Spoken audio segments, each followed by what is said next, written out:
नवरात्र अवघ्या आठवड्यावर येऊन ठेपलंय, मात्र महाराष्ट्राचं आराध्य दैवत असलेल्या तुळजाभवानी मंदिराचा परिसर मात्र घाणीच्या विळख्यात सापडलाय। अस्वच्छतेचा फटका भाविकांना बसतोय। नवरात्रीच्या घटस्थापनेला आठवडा शिल्लक राहिलाय, मात्र तुळजाभवानीच्या मंदिर परिसरातले हे कचऱ्याचे ढीग पहा। तुळजापूर नगरपालिकेला अजूनही हे ढीग दिसलेले नसतील तर त्यांना आम्ही हे ढीग पुन्हा दाखवतो, पहा।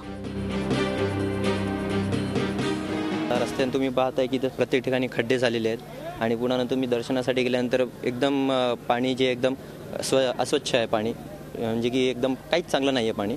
पुन्हा पलीकडून दर्शन घेऊन वापस येताना कधी फक्त कचरा वगैरे सगळी ठिकाणी पडलेला आहे। तुळजाभवानी मंदिरातून बाहेर पडताना प्रचंड अशी घाण तुम्हाला बघायला मिळेल। माळ, परडी, पोत, परसराम, पायधुळी पडलेले बघायला मिळतील।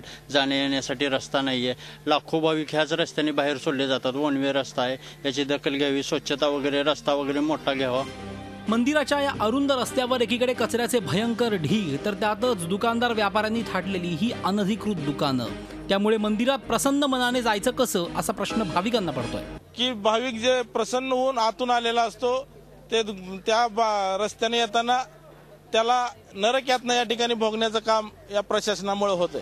तुळजापूर नगरपालिकेला राज्य सरकार 1.5 कोटींचं यात्रा अनुदान देतं, मात्र हा कचरा आणि ही अस्वच्छता पाहिल्यावर हा निधी नेमका कुठे जातो हा प्रश्न निर्माण होतो।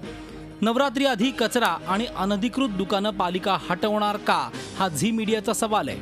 महेश पोद्दार, झी मीडिया, उस्मानाबाद। झी 24 तास, एक पाऊल पुढे।